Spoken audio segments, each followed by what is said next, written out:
वो दोनों दोस्त एक दिन समुद्र किनारे शंख इकट्ठा करने के लिए गए ताकि उन शंखों को बेचकर वो अपने लिए कुछ पूंजी जमा कर पाए। दोनों दोस्त शंख इकट्ठा कर ही रहे थे, तभी पहले वाले दोस्त को एक बड़ा शंख मिल गया और ये देखकर दूसरे वाले दोस्त के मन में आया कि यार इसे तो बड़ा शंख मिल गया, अब ये मुझसे ज़्यादा पैसा कमा लेगा।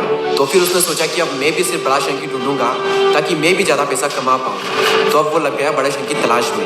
उसने खूब ढूंढा, खूब मेहनत की, लेकिन फिर भी उसे बड़ा शंख हासिल नहीं हुआ। और उस बड़े शंख के चक्कर में उसे जितने भी छोटे छोटे शंख मिलते उन सारे शंखों को उठा करके फेंक देता, क्योंकि उसके दिमाग में वो बड़ा शंख था कि मुझे किसी भी हालत में वो बड़ा शंख चाहिए ताकि मैं थोड़े ज़्यादा पैसे कमा पाऊँ। तो बड़े शंख की तलाश में दोपहर से शाम हो गई, शाम से रात हो गई, तो ना तो उसे बड़ा शंख मिला और बल्कि जो छोटे छोटे शंख उसे मिले थे उन शंखों को भी उसने फेंक दिए, तो उसके हाथ में कुछ नहीं आया। और जो पहला वाला दोस्त था उसके पास एक बड़ा शंख था और कुछ छोटे शंख थे।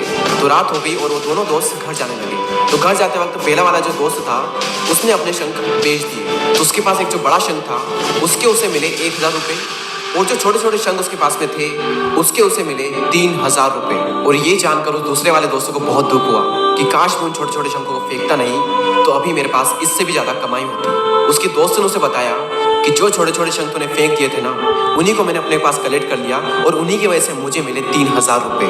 और ये जानकर वो दूसरा वाला दोस्त और भी ज़्यादा निराश हो जाता है। इस कहानी को बताने का मेरा मकसद बिल्कुल साफ है कि हम बड़ी बड़ी चीज़ों के चक्कर में कई सारी छोटी छोटी चीज़ें, या फिर ये कहीं कि कई सारे छोटे छोटे मौके हाथ से गंवा देते हैं। हम हमारी डे टू डे लाइफ में भी कई सारी छोटी छोटी चीज़ों को इग्नोर करते हैं, लेकिन ये बात आपको जान लेनी चाहिए कि ये छोटी छोटी चीज़ें आगे जाकर बहुत विशाल रूप धारण कर लेती हैं। हर छोटी चीज़ पर ध्यान लगाओ, उसे इग्नोर मत करो, आगे जाकर आपको इसकी अहमियत पता चलेगी।